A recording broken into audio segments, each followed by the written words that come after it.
Assalamualaikum warahmatullahi wabarakatuh. Kembali lagi ya, kita bertemu di channel ini. Kali ini, Bang Bet akan membahas sebuah tragedi yang belum lama ini terjadi. Sebuah kasus yang cukup viral tentang sebuah budaya brutal yang mengakibatkan 4 nyawa melayang. Carok adalah bahasa Madura yang memiliki arti perkelahian atau pertarungan.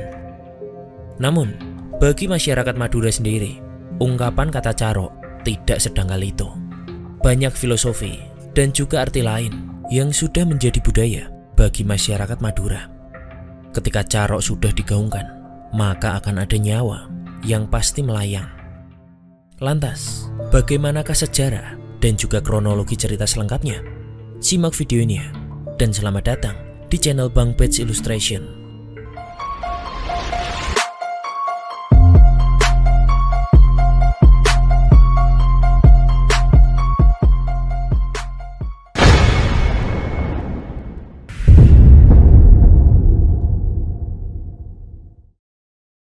Mengutip dari situs Universitas Gadjah Mada, carok adalah ritual pemulihan harga diri ketika diinjak-injak oleh orang lain.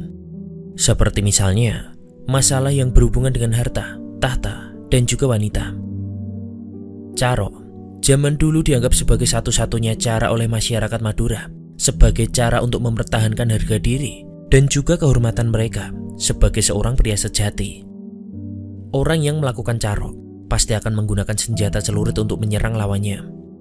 Hal ini dilakukan dengan tujuan carok tidak akan berhenti ketika lawan hanya tumbang, melainkan ketika nyawa dari salah satunya telah melayang.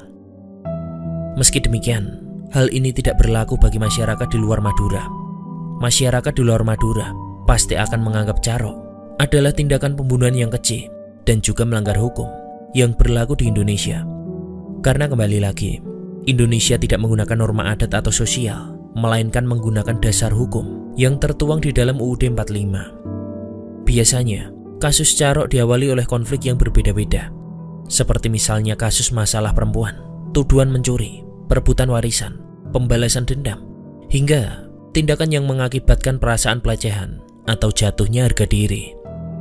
Dan untuk memulihkan harga diri yang dilecehkan itulah, mereka akan melakukan carok, yaitu sebuah budaya brutal yang nyatanya malah mendapat dukungan dari lingkungan sosial. Semua pelaku carok yang berhasil membunuh lawannya akan menunjukkan perasaan lega, puas, dan juga bangga. Juga dari lingkungan sosialnya, mereka akan mendapat apresiasi hingga namanya akan dijunjung tinggi dan juga dihormati. Meski demikian, aparat seperti polisi, jaksa, dan juga hakim tetap menganggap carok termasuk dalam kategori perbuatan kriminal dan pelakunya akan diberi hukuman sesuai dengan ketentuan yang berlaku. Salah satu kasus carok yang sempat viral juga terjadi belakangan ini. Kasus ini terjadi pada hari Jumat, 12 Januari 2024. Lokasinya berada di Desa Bumi Anyar, Bangkalan, Madura. Sebuah kasus yang juga menaikkan seorang pendekar yang bernama Hasan Busri. Hasan Busri, atau yang lebih dikenal dengan Hasan Tanjung, merupakan seorang pendekar silat yang cukup disegani di desanya. Selain silat, Hasan juga mengaku kalau dirinya pernah mempelajari sebuah aliran bela diri saat ia merantau ke Kalimantan. Kejadian bermula saat Hasan Busri tengah menaiki sepeda motor untuk menghadiri sebuah acara tahlilan di tempat salah satu tetangganya. Di waktu itu, ia berniat untuk menghampiri salah satu temannya terlebih dahulu. Dan ketika berhenti inilah, ia bertemu dengan Mat Tanjar yang datang dari arah belakang, berboncengan dengan Mat Tardam, yaitu adiknya. Keduanya sebenarnya hendak berangkat bekerja untuk menuju ke sebuah tambak. Mat Tanjar dan Mat Tardam, keduanya adalah pendekar silat yang juga sama-sama disegani di desa mereka masing-masing. Terlebih, Mat Tanjar adalah seorang guru besar dengan banyak murid.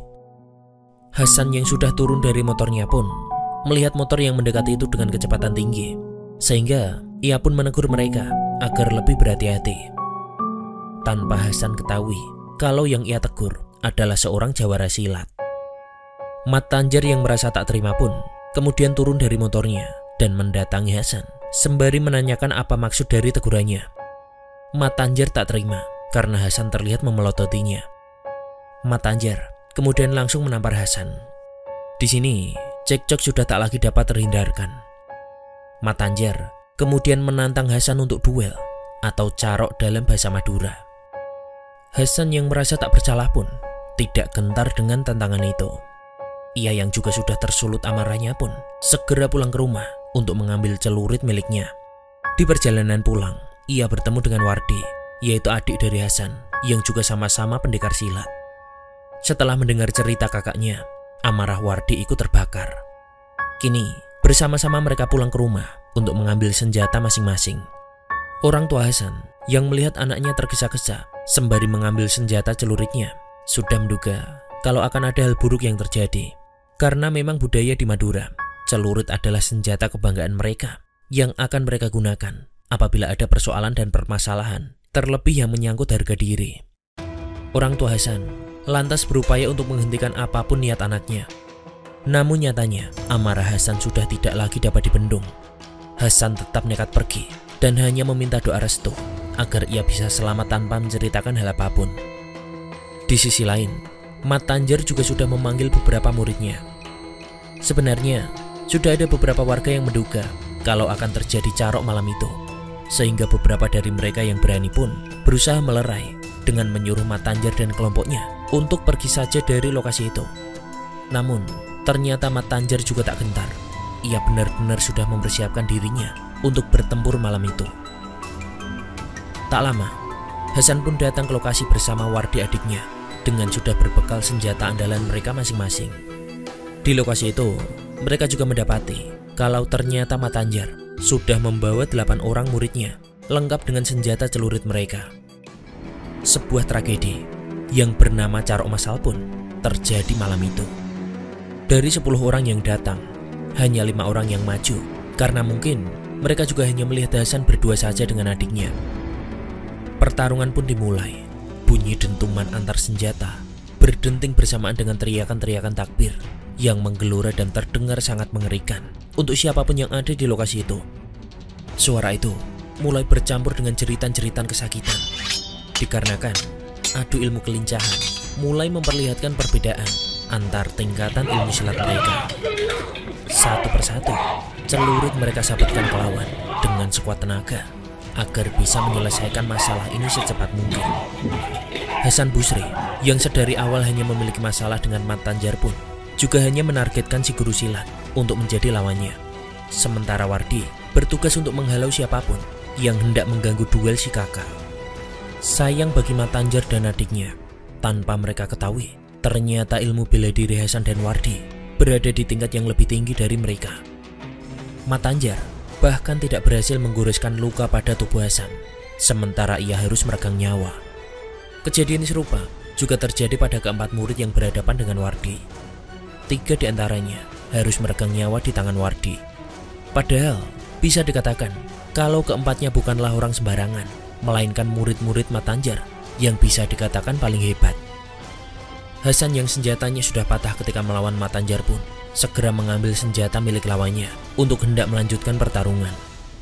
Namun untungnya mereka yang belum melawan memilih untuk mundur, karena kalau tidak, kemungkinan korban juga akan bertambah. Kejadian itu begitu cepat bagi mereka yang melakukan pertarungan, dan begitu mengerikan bagi mereka yang melihatnya. Keempat tubuh itu tumbang dengan berlumuran darah, sementara Hasan dan Wardi masih bisa berdiri tanpa luka yang berarti. Tak lama setelah itu, pihak kepolisian yang mendapat laporan dari warga pun langsung meluncur ke lokasi kejadian. Sementara Hasan dan Wardi juga segera diringkus tanpa perlawanan.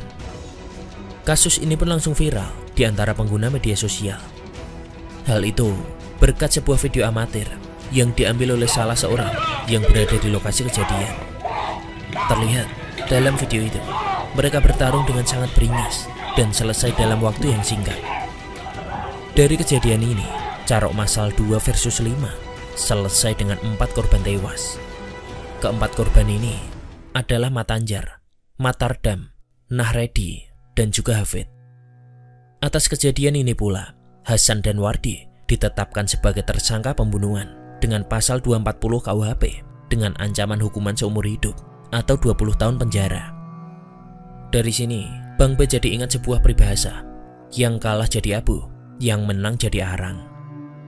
Sekian kronologi cerita yang bisa Bang Bet sampaikan. Harga diri mana yang sebanding dengan nyawa manusia? Bijakkah kalian yang menghilangkan nyawa orang hanya dengan alasan ketersinggungan? Bukan untuk merendahkan satu etnis manapun, namun penyelesaian masalah dengan kekerasan bukanlah jalan keluar.